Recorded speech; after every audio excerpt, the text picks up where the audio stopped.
तो देखिए मैंने यहाँ पे बना लिया है ठंडी के मौसम के लिए गर्मा गर्म ये उड़द दाल की कचौरी। देखिए बहुत ही बढ़िया सी लग रही है। यहाँ पे मैंने आपको बताया है कि किस तरह से बिना बेकिंग सोडा बेकिंग पाउडर के आप इतनी बढ़िया सी फूली फूली कचौरियाँ बना सकते हो, और बहुत ही ज़्यादा फूली फूली होती है, बहुत ज़्यादा खस्ता होती है। और किस तरह से इसका जो है बनाने का ट्रिक बहुत ही आसान है, कोई रॉकेट साइंस है नहीं। तो चलिए देखते हैं किस तरह से बनाई जाती है ये उड़द दाल की गर्मा गर्म खस्ता कचौरी। तो यहाँ पे मैंने कुकर लिया है और साथ ही साथ में ये है उड़द की दाल। तो उड़द की दाल को 1 घंटे पहले ही मैंने भिगो के रखा था और इसे साफ पानी में अच्छे से धो लिया है। तो ये आधा कप उड़द दाल है। तो ये जो उड़द दाल है उसे हम डाल देंगे ये कुकर में, और साथ ही साथ में इसमें हमें डाल देना है पानी। तो पानी बस उतना ही होना चाहिए कि उड़द दाल अच्छे से डूबी रहे पानी में।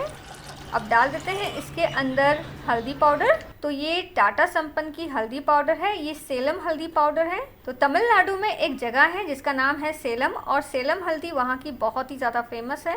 इसका जो रंग होता है और इसकी जो खुशबू होती है बहुत ही मज़ेदार होती है।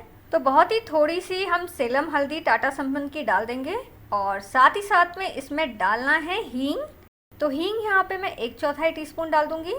यहाँ पे मैं नमक नहीं डाल रही हूँ, और बस इसे हमें बंद कर देना है और इसे रख देना है सिगड़ी के ऊपर, और 2 सीटी होने तक का इंतज़ार करना है। तो 2 सीटियाँ हो चुकी है और इसका जो प्रेशर है पूरी तरह से ख़त्म हो चुका है। तो यहाँ पे बहुत ही बढ़िया तरीके से जो उड़द दाल है अच्छे से उबल चुकी है, और इसमें जो पानी जैसे आप देख सकते हो बहुत ही हल्का सा है। तो ये जो पानी है हमें निकाल देना है। तो ये जो उड़द दाल है उसे मैं छन्नी में डाल दूंगी ताकि जो पानी है वो निकल जाए। तो देखिए मैंने यहाँ पे जो उड़द दाल है छन्नी में निकाल ली है, और इसमें से जितना हो सके उसमें पानी निकाल देंगे। तो यहाँ पे उड़द दाल पूरी तरह से ठंडी हो चुकी है, साथ ही साथ में इसमें जो पानी है वो भी निकाल दिया है मैंने।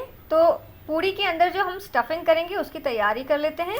तो मैं यहाँ पे थोड़ा सा सरसों का तेल डाल दूंगी, और जैसे ही सरसों का तेल गर्म हो जाएगा इसमें से धुआं निकलना शुरू हो जाएगा तो हम डालते हैं इसके अंदर। तो यहाँ पे सरसों का तेल गर्म हो चुका है, और हम सरसों के तेल में ही बनाने वाले हैं। हम इसे रिफाइंड तेल में नहीं बनाएंगे, क्योंकि जो सरसों का तेल की जो खुशबू होती है साथ ही साथ में जो स्वाद होता है वो रिफाइंड के तेल में नहीं मिलेगा आपको। और ठंडियों के मौसम में सरसों के तेल से आप कुछ भी सब्जी बना लीजिए या पूड़ियाँ बना लीजिए, बहुत ही ज़्यादा स्वादिष्ट लगते हैं।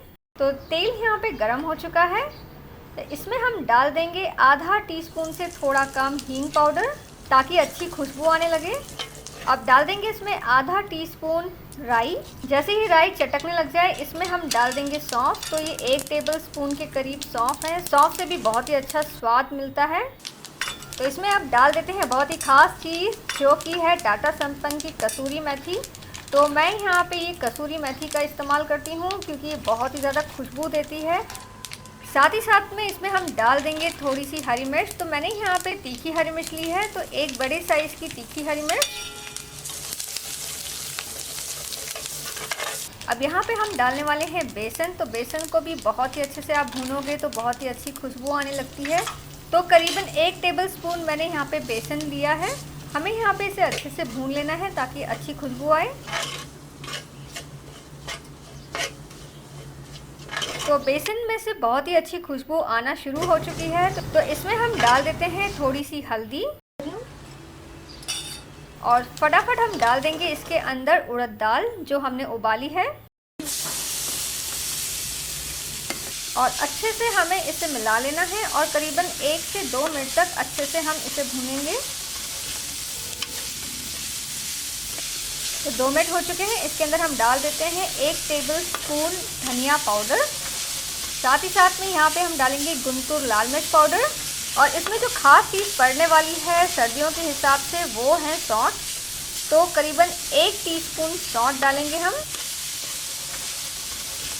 तो करीबन 1 टीस्पून गरम मसाला डालेंगे, आधा टीस्पून जीरा पाउडर, और इसे थोड़ा सा खट्टा करने के लिए हम डालने वाले हैं अमचूर पाउडर। साथ ही साथ इसमें अब डाल देंगे हम यहाँ पे शक्कर। इससे ये हल्का सा मीठा रहेगा, थोड़ा सा खट्टा रहेगा और तीखा भी रहेगा साथ ही साथ में। और आखिरी में इसमें हम डाल देते हैं नमक। तो नमक स्वाद अनुसार ही डालेंगे। अब सभी चीज़ों को हम अच्छे से मिला लेंगे। और देखिए चम्मच की सहायता से इस तरह से मैं उड़द दाल को थोड़ा सा तोड़ती जा रही हूँ ताकि ये थोड़े से बारीक से हो जाए। और हमें यहाँ पे उड़द दाल को एकदम पूरी तरह से सुखा देना है, इसमें नमी नहीं होनी चाहिए, नहीं तो ये जल्दी से ख़राब हो जाएगा। अगर आप ये जो स्टफिंग होती है, ये जो फिलिंग होती है, थोड़ा फ्रिज में रखना चाहो या थोड़ा सा बच जाए और फ्रिज में रखना चाहो तो ये ख़राब ना हो, तो इस बात का ध्यान रखिए। तो देखिए यहाँ पे जो स्टफिंग है, फिलिंग है, तैयार हो चुकी है। जैसे कि आप देख सकते हो कुछ कुछ जो उड़द दाल है टूट चुकी है, कुछ कुछ बारीक हो चुकी हैं और कुछ कुछ पूरी की पूरी उड़द दाल दिख रही है आपको, तो इसी तरीके से होना चाहिए। तो अब ये जो फिलिंग है वो हम ठंडा होने के लिए रख देते हैं। उसी बीच हम यहाँ पे आटा गूंद लेते हैं। तो जो कचौरी का आटा है यहाँ पे मैं 1 कप ले रही हूँ, वो है मैदे का आटा। आप चाहो तो यहाँ पे आधा कप मैदे का आटा ले सकते हो और आधा कप गेहूँ का आटा। मैंने यहाँ पे घी लिया है और घी को यहाँ पे पिघला दिया है और ये गरम नहीं है अभी। तो यहाँ पे इस तरह से एक छोटा सा कुआ बना लेते हैं। करीबन 3.5 चम्मच हम यहाँ पे घी डालेंगे। अब आटे को अच्छे से हमें यहाँ मिला लेना है और बढ़िया तरीके से इसकी मोइन करनी है।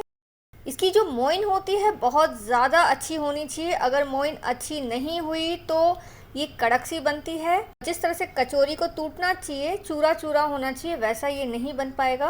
और बहुत ज़्यादा घी भी डाल दिया तो आप तलते वक्त पूरा फट जाएगा, तो इस बात का भी ध्यान रखना है। तो मैंने यहाँ पे 3.5 टेबलस्पून घी डाल दिया है और मोइन देखिए क्या बढ़िया तरीके से हुआ है। इसमें बहुत ही बढ़िया सा घी डाल दिया है और बहुत ही अच्छे से मोइन हो चुका है।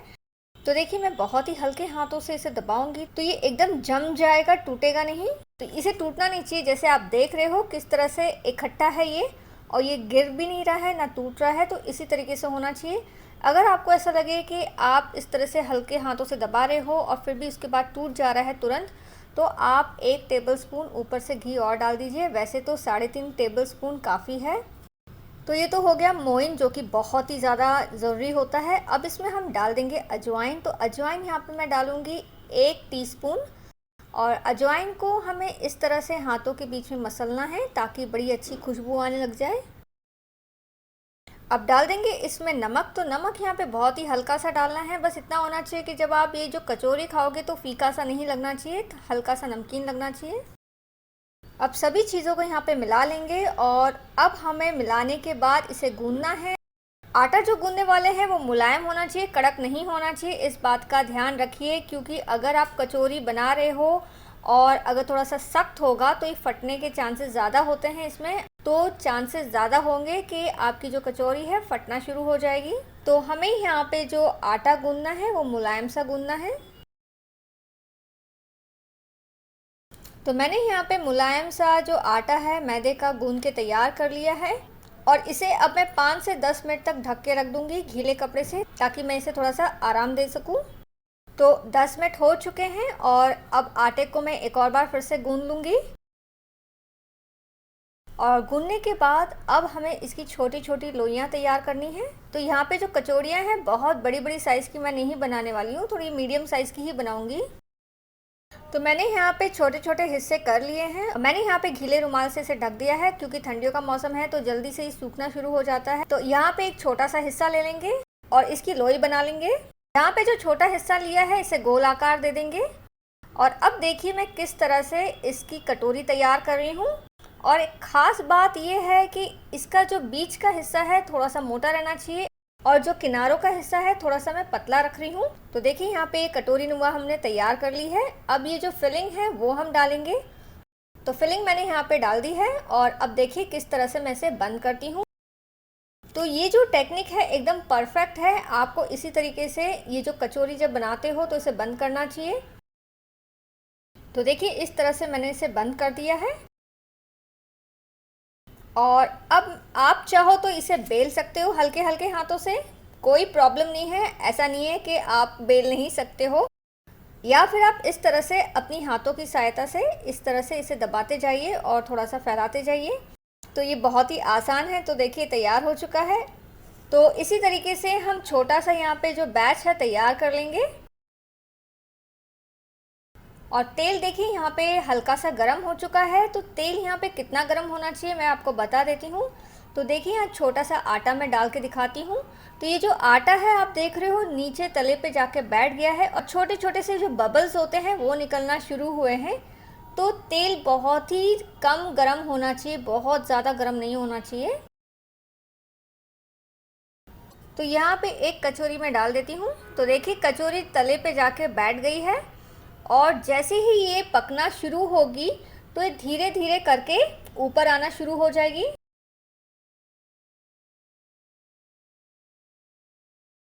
तो देखिए ऊपर आना शुरू हो चुकी है और बहुत ही अच्छी तरीके से फूल चुकी है, ऐसा नहीं है कि पूरी तरह से चपटी है। तो यहाँ पे मैं दूसरी कचौरी भी डाल देती हूँ और देखिए ये भी नीचे तले पे जाके बैठ गई है और उसके बाद धीरे धीरे ये ऊपर उठना शुरू हो जाएगी। और बस हमें यहाँ पे आंच को थोड़ा सा ज़्यादा नहीं रखना है, बहुत ही ज़्यादा खस्ता बन के आएगी। आप अगर तेज़ आंच में करोगे तो वो खस्तापन नहीं आएगा। तो पहली खास चीज़ ये है कि बहुत ही बढ़िया से मोइन होनी चाहिए और दूसरी खास चीज़ ये है कि जो आंच होती है बहुत ज़्यादा तेज़ नहीं होना चाहिए और धीमी और मध्यम आंच के बीच में आप इसे अच्छे से तलोगे तो बहुत ही बढ़िया रंग भी निकल के आएगा। जिस तरह से कचौरियाँ होती हैं जली जली नहीं होती है। तो देखिए यहाँ पे बढ़िया सी कचौरी गर्मा गर्म तैयार हो चुकी है। उड़द दाल की जो कचौरी है इसे मैं निकाल लूँगी प्लेट के ऊपर। तो बहुत ही आसान तरीके से ये फूली फूली कचौरियाँ तैयार हो जाती है। इसके अंदर ना मैंने बेकिंग सोडा डाला है ना बेकिंग पाउडर डाला है फुलाने के लिए। तो बस इसी तरीके से बाकी की जो कचौरियाँ हैं वो भी हम तल लेंगे। तो देखिए बहुत ही बढ़िया सी गर्मा गर्म उड़द दाल की कचौरी हमारी तैयार हो चुकी है। बहुत ही बढ़िया सी लग रही है और बहुत ज़्यादा गर्म भी है। तो अब मैं यहाँ पे गर्मा गर्म जो कचौरी है तोड़ के दिखा देती हूँ। इसकी जो आवाज़ है कचौरी की उससे ही आपको पता चल जाएगा कि कितनी खस्ता बनी है और बहुत ही आसानी से टूट भी जा रही है। तो जो कचौरियाँ होती हैं बहुत ज़्यादा सख्त नहीं होनी चाहिए।